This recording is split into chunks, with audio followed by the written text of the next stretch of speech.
At Carrara this afternoon, Geelong kicked the biggest score in the history of the game. Geelong had a training run at Carrara this afternoon as they set about creating a new VFL-AFL record score. The Cats defeated the Brisbane Bears by a record margin of 169 points. Their score, 37-17, 239. The Cats finished up kicking 37 goals 17 to eclipse the record set by Fitzroy by just 1 point. Let me give you a little bit of backstory here.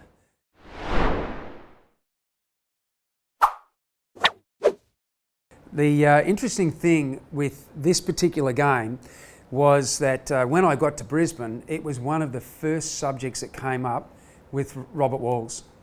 Now, Wallsy was coaching the Bears back then, and unfortunately the Thursday night before, I believe they lost 4 players to injury. But in Brisbane, in that time of the year, you know, it was, or in the Gold Coast, it was starting to be a bit stormy. So storms are cracking in the hinterland. You know, the lights are on, but we've still got enough daylight. And I remember walking out and I'm thinking, oh, this is going to be one of those tough days. You know, you never can come up here and expect a win. You just got to play your heart out and do it the best you can. And anyway, Roger Merritt, he's rolled up as the ruckman. And I actually looked at Roger and said, oh, hello, big fella. I said, we're going to be in for a bit of a day today, aren't we? And Roger normally would have given me a bit of banter and shot a bit back and forward. I had no idea of how he'd been revved up before the game. Wallsy filled me in on this, and he said to me, we had Roger go down on the, you know, in the first ruck hit out, and I said, yeah, I said, that was really weird. He didn't speak to me out in the centre. I said, I'm giving him a bit of a banter and, you know, want to chew the fat. And he's just eyeballing Steve Handler and he's looking at him and up and down, and I'm saying Handler's, well, he's looking at you a bit angry. Next minute, the clash, he hits Steve Handler's knee. He goes down with a posterior cruciate injury. He's still in the middle of the field. We've gone down and kicked a goal. I haven't gone far out of the middle, and I come back and I look at him. I said, oh, wee, big fella. I said, that can't be all that good. You don't look well. And he's screaming and he's trying to pick himself up and the trainers are trying to get him off. I said, can you get out of the middle, mate, so we can get the game going again? Absolutely giving him curry. Anyway, big fella's off the field, not to be seen again.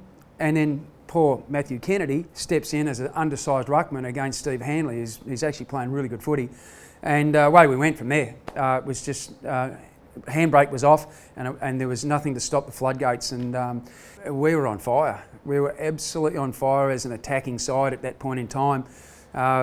You know, like they had a lot of young kids playing, and so many of them were out of their depth, came out of their second side the year before. I think they might have won the flag the year before. They just went up to it, and we absolutely gave them a barrelling. And Wallsy never forgave us for that, by the way, and he still doesn't like us. He still doesn't like Geelong. I mean, when you looked at our forward line, you know, we had Ablett, we had Billy Brownless, and you know, we had a lot of guys that were capable, the small fellas, kicking lots of goals. Robbie Scott, Davey Cameron, and Paul Brown is another one who popped up in this particular game.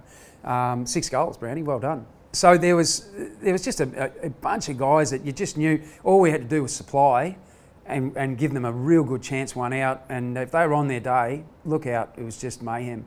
And that was the day. And it didn't start out like it didn't. I don't know whether it looked like it was going to be a record day or anything like that. But I knew that, you know, we were on song. It was coming out of the middle, it was going forward.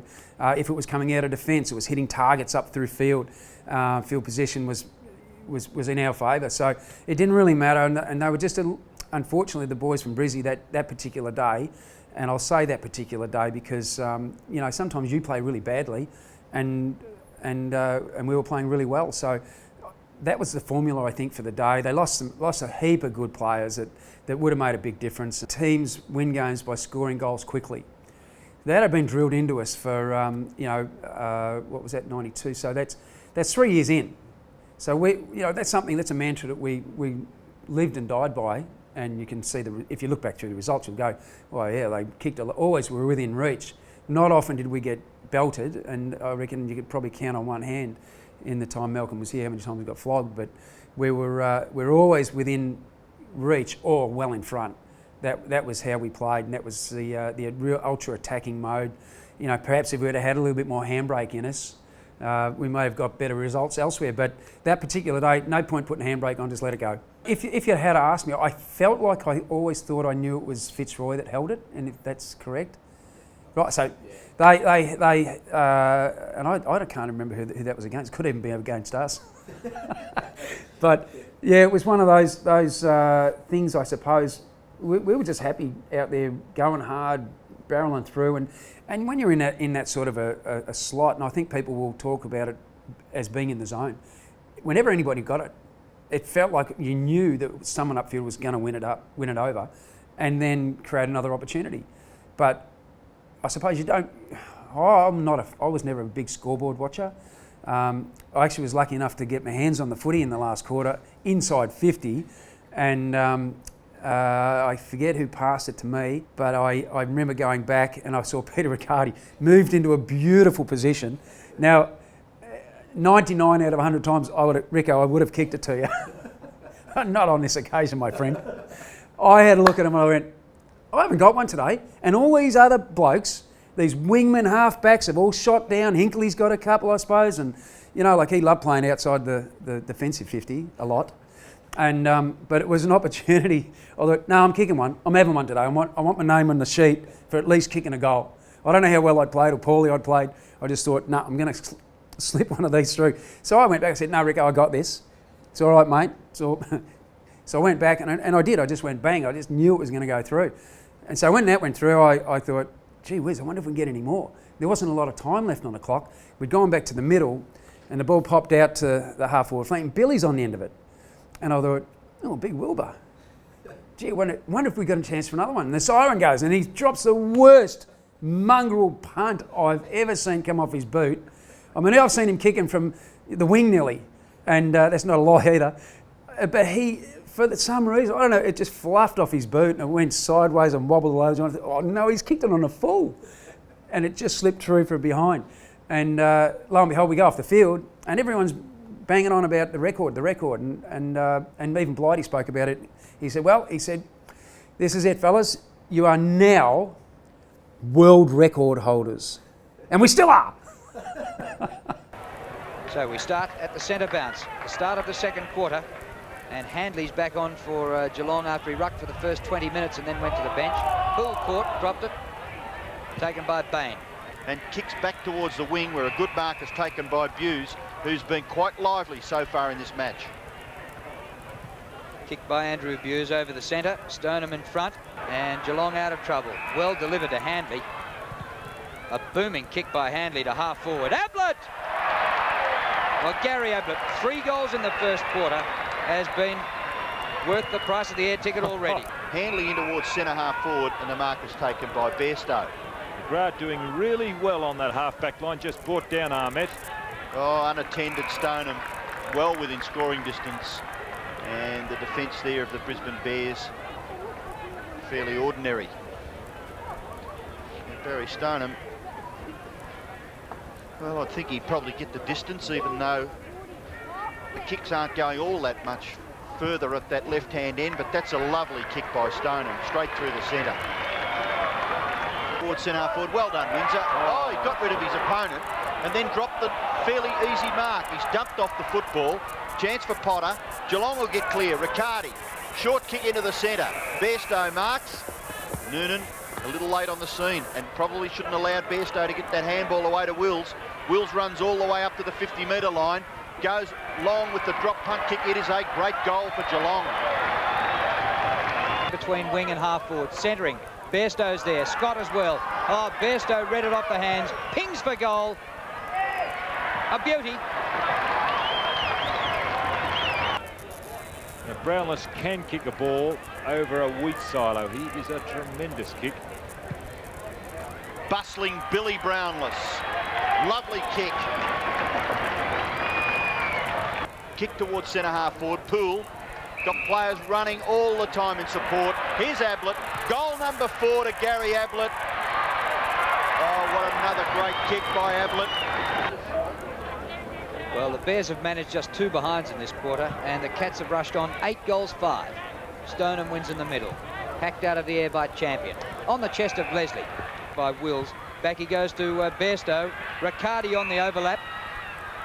sidesteps, might kick a goal himself. Peter Riccardi, goal kicker number 11 for the Cats.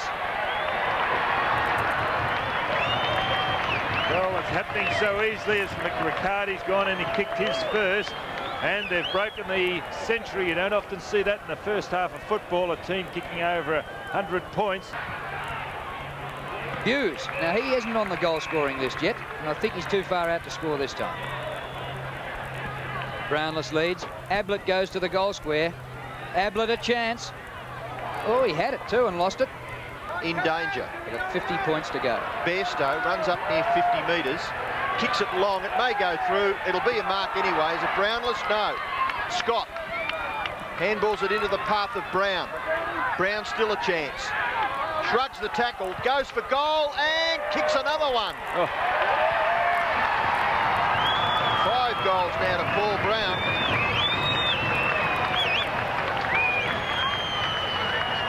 Well, last week he kicked 5 against Fitzroy, that man on screen.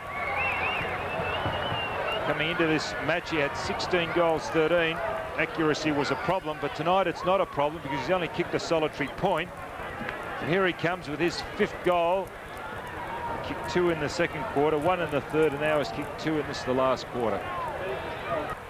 Brownless. This time he gives off the hand pass to Scott. They're closer to the record. So he'll take the free kick, gives the hand pass away. Hinkley running from half back, kicks it towards half forward, and a terrific mark taken by Stoneham in front of Leslie. They have just been too classy, the Cats. You wonder how Malcolm Blight would rate this performance. I suppose you really have to consider the opposition, but gee, they've done everything right, haven't they? Some of the scribes down Geelong way believe this team is better than their 89 team. Stoneham goes for goal. It's another goal. 3 goals to Stoneham. And there won't be enough room in the newspaper to list the goal kickers tomorrow. Well, you could be right, Robbo. Only 7 points required to beat the league record. The league record, 238 points. Exhausted. Some boys have just been running, what, 36 and 11, 47 times they've had to retrieve the footy. Handley tries to get the tap out. No, it's Pelfreyman, kicks it towards half forward. Centre half forward, marking contest. Stoneham, predictable. Bairstow. Can they get this up to within goal scoring distance? It's a Geelong mark. Oh, he's got a chance. Bews, who has yet to kick a goal. And this kick would equal the league record, 238 points. Andrew Bews hasn't scored a goal. The Cats have had 12 different goal scorers. Can he be their 13th? Will this equal the record? Yes to both.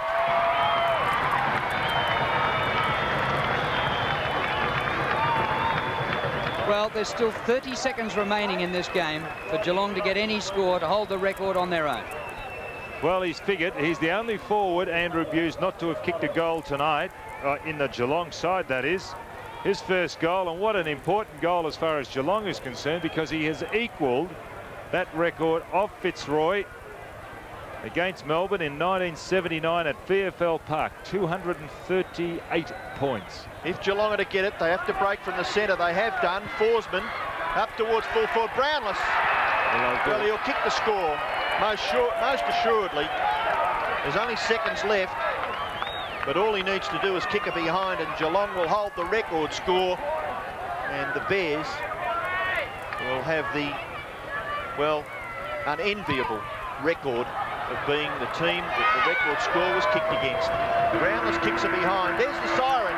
Geelong today, May the 3rd, 1992, have kicked the all-time VFL AFL record score, 37-17, 239, and they've defeated Brisbane 11-9-75. So no one's beat us yet. The Cats team of, I'm going to guess it was 2007 or 9, one of them, almost beat Melbourne out here, and we were getting excited in the commentary box going, I think we've got them. This could be the record. And I'm actually sitting there going, slow it down, fellas. interestingly, it was one of the only times that I think the club, well, I think that's when the club marketing team kicked into gear and got a whole stack of posters done. And there was a few of us had to get a couple of snapshots for them. And I'm lucky that I'm actually on the poster, albeit it's only a bicep. but it's part of, I guess it's part of history that now we look at 30 years ago and say, that's a damn good record to stack it up for that long. Who knows, with the way games are these days, it'll change track and it'll all of a sudden be a heavy scoring game again at some point in time. But until that happens. Well, he told me before he started, he said, Dad, don't get embarrassed or bashful about this. He said, I'm taller than you, I'm faster than you, I'm much better looking than you, I'll probably kick goal a day better than you, and all this stuff. And he's right, and he's a premiership player. I've got no claim to hold a candle over the top of him or a shadow. He's surpassed anything I've done that really means anything in football, and I just take my hat off. In the toughest period that I've seen it is to play AFL football, he's been able to carve out 10 plus years and nearly 180 games, and if you said number 80 draft pick is going to be something like that for you, you'd take that to the bank. So I'm proud as punch. I love it because I have a real interest in watching either my son playing in the Cat side, and I still have a very strong connection with Brisbane from that point of view. And I have I still have that. They were the last team I played for in the AFL, and I still have that. I keep an eye on, and I'm a past player, and they I keep contact with them through there. I've told them, I said, I can't come and participate in any of your events until my son finishes playing, and I got a great email back. Yeah, thanks, appreciate that.